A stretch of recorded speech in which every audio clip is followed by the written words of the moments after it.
আবু তালেব যতটা ভালোবাসা দিয়েছেন তামাম পৃথিবীর মানুষকে একত্রিত করলেও তার 100 ভাগের 1 ভাগও ভালোবাসা মুসলমানেরা দিতে পারে নাই। কথা বলেন ঠিক কিনা? যত মানুষ জাহান্নামে যাবে তার মধ্যে কম একবারে খুব কম শাস্তি হবে আবু তালিবের। আবু তালিবকে বলা হয়েছিল যে মান ক্বালা লা ইলাহা ইল্লাল্লাহ, চাচা আপনি একটি বার বলুন লা ইলাহা ইল্লাল্লাহ মুহাম্মাদুর রাসূলুল্লাহ বলার প্রয়োজন নাই। কিন্তু আবু তালেবকে যখন এইভাবে বললেন, আবু জেহেল পাশে বসা, যে আবু তালেব শেষ সময় বুঝি মুহাম্মাদের ধর্ম জাহান্নামের ভয়ে ত্যাগ করে। নবী করিম সাল্লাল্লাহু আলাইহি সাল্লাম তিনি মনে করলেন যে চাচা হয়তো বা কালিমাটা পড়বেন, কিন্তু তিনি বলতে পারলেন না, মুখ ফেরালেন। আমার নবীজি কষ্ট পেয়ে সেখান থেকে উঠে গেলেন। জোরে বলি নাউজুবিল্লাহ। একজন সাহাবী এসে আমার নবীজিকে আশ্বস্ত করতেছেন, ইয়া রাসূলুল্লাহি আপনার মনে কষ্ট পাওয়ার কোনো প্রয়োজন নাই, আমি আবু তালিবের মুখ নড়তে দেখেছি। আমার নবীজি বলেন, না ও আমার সাহাবীরে, আমি আমার চাচার মুখ নড়তে দেখি নাই। হাদিস শরীফে এসেছে এই আবু তালিব কালিমা না পড়ার কারণে কাল কিয়ামতের দিন জাহান্নামের আগুন দিয়ে এক জোড়া জুতা তাকে স্যান্ডেল পরিয়ে দেওয়া হবে। সেই স্যান্ডেলের তাপে আবু তালেবের মাথার চান্দি ফেটে নাক কান দিয়ে তার মগজগুলো গলে গলে পড়তে থাকবে। জোরে বলি নাউজুবিল্লাহ। আবু তালেব এত ভালোবাসার পরেও যদি জাহান্নামে যাওয়া লাগে, আপনি আমি সাল্লাল্লাহু আলাইহি সাল্লাম বললেই জান্নাত যাওয়া যাবে? সাহাবীরা নবীজিকে রক্ষা করার জন্য জীবন দিয়েছেন। কথা বলেন ঠিক কিনা? আমরা কি প্রতিবাদটা করতে পারবো না? আমাদের বাক স্বাধীনতা আছে না নাই? অনেকজন আবার বলে হুজুর রাজনৈতিক কথা এগুলো আবার বলেন কেন? আরে বেটা, এর চাইতে বড় রাজনীতি পৃথিবীর মধ্যে নাই। কথা বলেন ঠিক কিনা? এটাই হচ্ছে রাজনীতি, যেখানে সবচাইতে বড় নীতির নাম হচ্ছে রাজনীতি। রাজনীতি যদি খারাপ হয় সব জায়গায় খুন খারাপি ছড়িয়ে পড়ে। কথা বলেন ঠিক কিনা? রাজনীতি যদি সুষ্ঠু ধারায় ফিরে আসে, আমার দেশে শান্তি শৃঙ্খলা ফিরে আসবে। কথা বলেন ঠিক কিনা? সম্মানিত হাজরিন, সাহাবায়ে কেরাম আমার নবীজিকে কত ভালোবাসতেন, আমার নবীজিকে কতটা সম্মান করতেন। উহুদের ময়দানে আমার নবীজি সাহাবীদেরকে রিক্রুট করলেন। এক জায়গার মধ্যে 50 জন তীরবাহী সাহাবীদেরকে রাখলেন। সাহাবীদেরকে ডাক দিয়ে বললেন, ও সাহাবীরা শোনো, আমি যতক্ষণ পর্যন্ত তোমাদের হুকুম না করব, সাহাবীরা শোনো, এই জায়গার থেকে তোমরা সরবা না। সাহাবীদেরকে যখন এইভাবে বললেন, আমার ভাইয়েরা, আমার নবীজি সাহাবীকে দাঁড় করিয়ে দিলেন সেই পাহাড়ের মধ্যে। 50 জন সাহাবীকে আমার নবীজি সেই জায়গায় দাঁড় করে দিয়ে আমার নবীজি যুদ্ধ শুরু করলেন।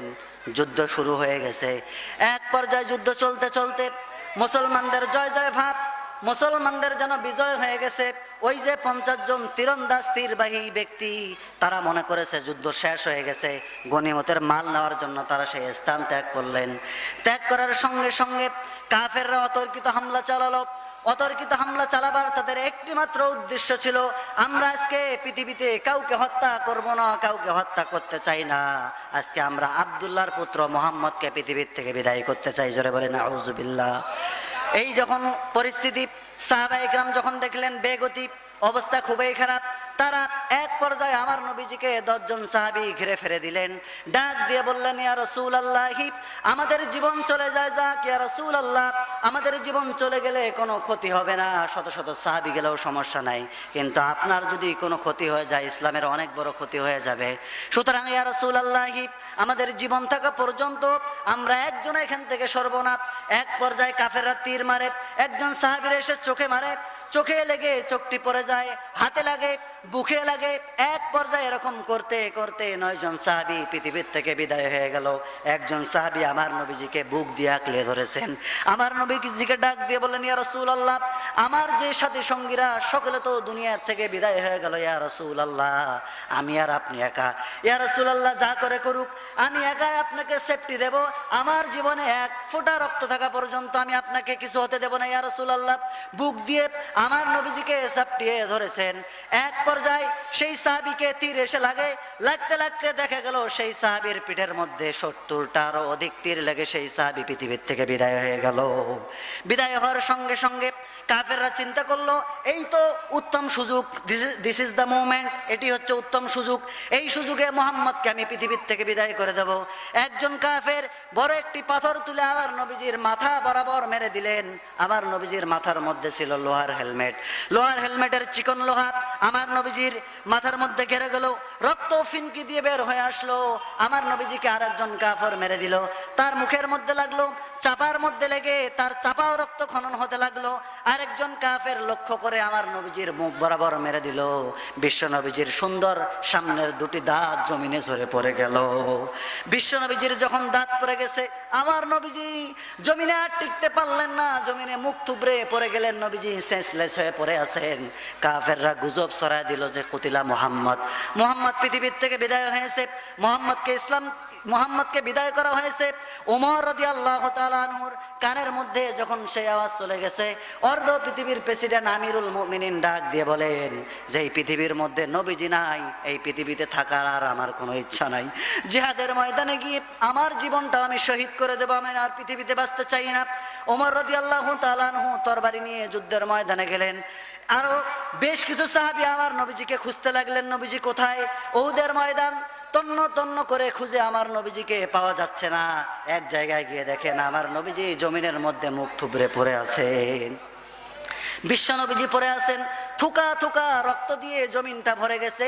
এক পর্যায়ে সেই সাহাবীরা ধরাধরি করে আমার নবীজিকে সেফ জোনে নিয়ে গেলেন। সেফটি দেওয়ার জন্য সুন্দর একটি স্থানে স্থানান্তর করলেন। তার মাথার মধ্যে লোহার করা, মুখটা আর চেনাই যাচ্ছে না, মুখ রক্তে ভরা, দাড়ি রক্তে ভরা, জামা রক্তে ভরা। সাহাবায়ে কেরাম কান্নায় ভেঙে পড়েছেন। একজন সাহাবী তার মাথার থেকে সেই লোহার শিকটা বের করার জন্য টানতেছেন, উবাইদা ইবনুল জাররাহ।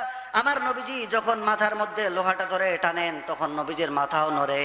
এক পর্যায়ে সেই সাহাবী চিন্তা করলেন এইভাবে টানলে বিশ্ব নবীজি কষ্ট পেতে পারেন। এক পর্যায়ে সেই সাহাবী নিজের মুখটা লাগায়া দিয়া আল্লাহু আকবার বলে এমন জোরে টান মারলেন, আমার নবীজির মাথার থেকে কড়া বের হয়ে আসলো, কিন্তু সেই সাহাবীর সুন্দর দুটি দাঁত জমিনের মধ্যে ঝরে পড়ে গেল। বিশ্ব নবীজি যখন এই লোহাটি বের করলেন, আমার নবীজি সেই সাহাবী উবাইদা ইবনুল জাররাহ তাকে ডাক দিয়ে বলেন, ও আমার প্রাণের সাহাবী, হাত দিয়ে টান মারলেও তো পারতে, মুখ কেন লাগায় দিলা? তোমার সুন্দর দুটি দাঁত পড়ে গেল। সাহাবী এই কষ্ট তো না করলেও পারতা। সেই সাহাবী ডাক দিয়ে বলেন, ইয়া রাসূলুল্লাহি, আমি সাহাবী, আমার দাঁত পড়েছে তো কি হয়েছে? আপনার ভালোবাসায়, আপনার মহব্বতে আমার কলিজাটাও যদি ছিঁড়ে যায়, আমি উবাইদার জীবনে কোনো কষ্ট থাকবে না। জোরে বলে সুবহানাল্লাহ। তারা জীবন দিলেন নবীজির জন্য, কিন্তু আমরা প্রতিবাদ করতে পারবো না। তারা কি মুসলমান হতে পারে? এই কথা বললেন না যে পারে। সুতরাং নবীকে নিয়ে কথা বলার মতো আর কেউ দুঃসাহস করলে আমরা তাকে হালে ছেড়ে দেব না। কথা বলেন ঠিক কিনা? আমার নবীজি আমার প্রাণের চেয়েও প্রিয়, আমার বাবা মার চেয়েও প্রিয়। কথা বলেন ঠিক কিনা?